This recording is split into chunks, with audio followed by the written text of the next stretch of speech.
Olá, meus irmãos, Deus os abençoe no precioso nome de nosso Senhor Jesus Cristo.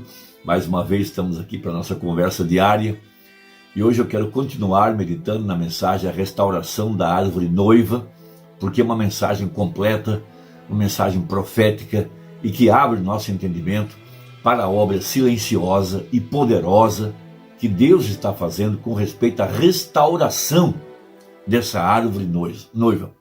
Haja visto que o sétimo selo é um silêncio, e quando Deus usou o exemplo de uma árvore, ele estava falando de coisas poderosas, porém silenciosas, não coisas, não estardalhaços, barulhos, coisas humanas, para imitar ou personificar um suposto avivamento.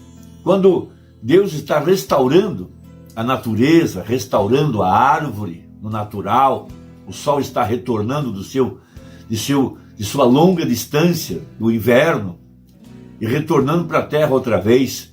E ele vem agora como um agente de Deus para forçar a morte a se entregar e levar a seiva outra vez lá para cima da árvore, num período de restituição, restauração, de renovação. Veja, isso acontece na primavera. Nós estamos agora na época das chuvas aqui no sul do país, no sul de nosso continente. Então, é época das chuvas, final de julho, começo de agosto inteiro praticamente, antes que chegue a primavera, porque a terra precisa ser irrigada. Veja, a semente, ela caiu na terra, no verão a polpa apodreceu e a semente morreu, mas a água dará à semente a oportunidade de viver outra vez. Logo vem a primavera, os pastos estarão verdes, as árvores terão brotos novos, renovadas, logo vem as flores, logo os pássaros começam a cantar, o macho chamando a sua fêmea para acasalamento, o frio inverno terminou. Veja, isso está tudo lá no livro de Cantares. Então chega a polinização. Veja, a parte masculina e a feminina se encontram nesse acasalamento, logo traz o fruto. E lá em cima, no topo da árvore, aparecerá a luz. Veja, para amadurecer o fruto predestinado, que foi guardado na raiz. Quando Deus usou a linguagem de semente, de uma árvore, de restauração, veja, isso tudo está mostrando que nós somos feitura sua, Efésios, feitura sua, veja, criados, olha a palavra criados, em Cristo Jesus para as boas obras que de antemão já estavam preparadas. Ou seja, tudo que está preordenado por Deus terá que suceder da forma que ele preordenou, veja, da forma que ele predestinou. Nada pode parar na frente, nada pode impedir as leis de Deus, nada pode impedir a restauração.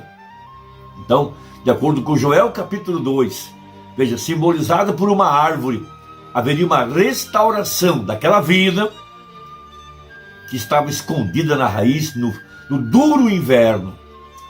Por isso, os cristãos primitivos, veja, por onde eles passavam, eles colocavam aquele acróstico, veja, Arepo, Sator, Tenet e assim por diante, que numa língua estranha diz mais ou menos assim: aquele que controla o ciclo ou os ciclos manobra o arado. Ou seja, ele sabe quando plantar, ele sabe aonde plantar, e ele sabe que semente ele plantou e que semente vai aparecer em cena.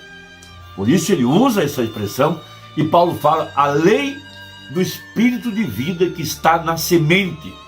Veja, isso mostra que tudo que Deus planejou, tudo que ele pensou a respeito de sua semente eleita terá que acontecer. Por isso nós temos o exemplo bíblico lá no Velho Testamento de Jacó e Esaú, mesmo antes de terem nascido. A Bíblia já dizia: o menor servirá ao maior. Amei Jacó e aborreci Esaú, sem terem feito obras, sem terem feito nada. Mas veja, um era predestinado e o outro não era. Veja, essa é a profecia, essa é a Bíblia, e esse era o segredo que Deus tinha guardado na parte de trás de sua mente e e que agora foi revelado aos seus santos apóstolos e profetas e Deus está abrindo o nosso entendimento para nos dar fé, nos dar paz, nos dar tranquilidade, nos colocar nesse descanso maravilhoso que é fé em sua palavra. Agora, vamos tomar Zacarias 14, que é a profecia da luz do entardecer. Veja, Zacarias 14, verso 6. E acontecerá, naquele dia, que não haverá preciosa luz nem espessa escuridão, mas será um dia conhecido do Senhor, nem dia nem noite será. E acontecerá que no tempo da tarde haverá luz. Então tivemos um tempo aí, no começo do nosso século, lá pelos meados do século XX, 1950, 1960, percorrendo até 1980, por aí.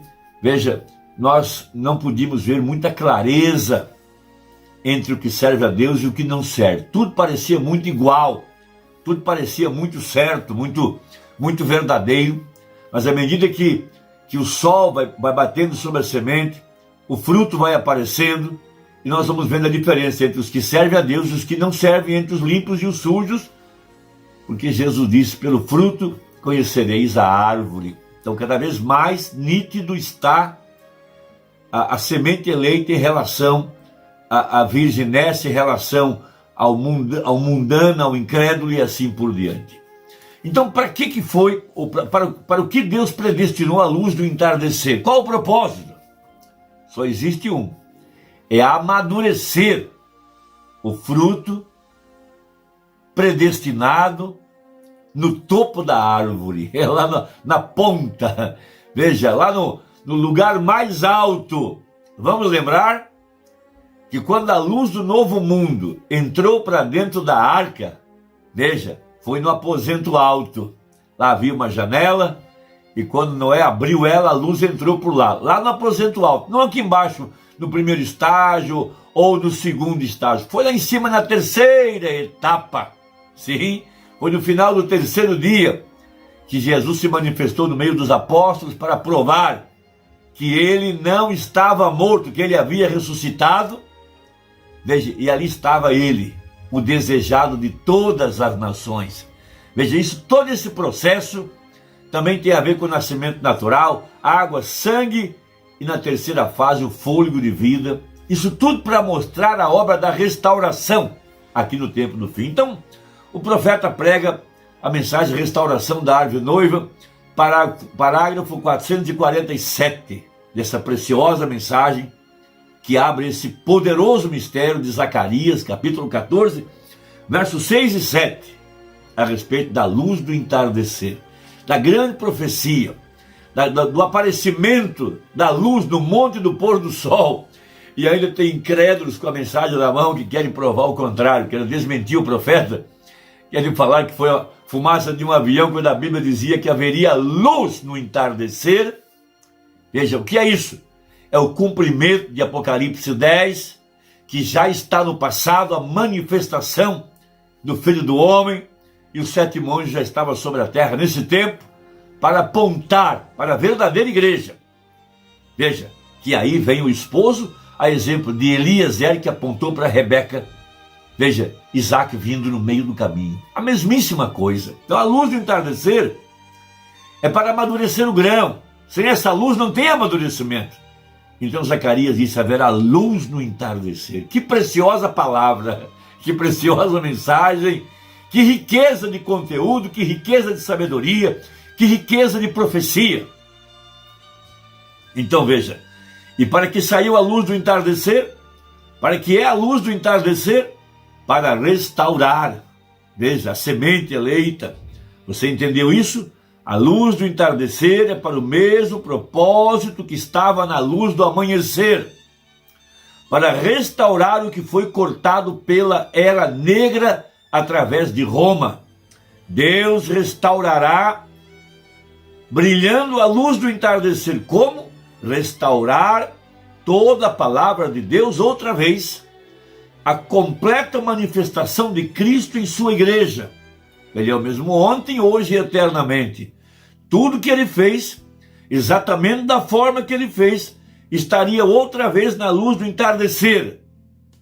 Vem o que eu quero dizer? Veja, ó Não é isso maravilhoso? E saber que estamos vivendo bem aqui para vermos isso. Ele estava dando a interpretação do que havia acontecido no monte do pôr do sol. Agora, a luz do entardecer, exatamente de acordo com a profecia, a luz do entardecer veio para restaurar o quê? Para restaurar o que os insetos comeram. Lembra de Joel? Aquilo que a lagarta deixou, o gafanhoto comeu. O que o gafanhoto comeu, o pulgão comeu e por fim a aruga tirou a vida. Agora veja, e isto começou a crescer. E então o que isso fez? Isso se denominou, então Deus os podou. São João 15, toda vara em mim que não der fruto a corta. Deus é um bom lavrador, ele sabe do que ele está falando. Veja, e colocou lá atrás e os deixou seguir em frente e se organizaram. Então veio o próximo, ele os amarrou e colocou fora. A árvore seguinte, e a árvore seguiu em frente. Veja, então ele os ajuntou, os colocou para fora, disse agora, em um desses dias, eles serão queimados, as organizações. Agora, 450. Agora, veja, Noé tinha 3 aposentos em sua arca. Um aposento era para as coisas rastejantes, o segundo aposento era para as aves, mas no aposento de cima era onde havia luz. Veja, a luz que brilhou primeiro, ela nunca chegou no primeiro aposento, não chegou no segundo aposento, mas no aposento alto. A árvore não dá os seus frutos primeiro embaixo, e segundo assim, isso tudo foi podado nas organizações, mas é na parte de cima onde ele disse, eu restaurarei, diz o Senhor. Veja, mas é na parte de cima, eu restaurarei, diz o Senhor, e enviarei a luz do entardecer, e eu trarei de volta a palavra, e farei com que ela se manifeste. Eu restaurarei tudo que prometi, tudo que tenho prometido. O mesmo Espírito Santo trará e testificará os mesmos sinais.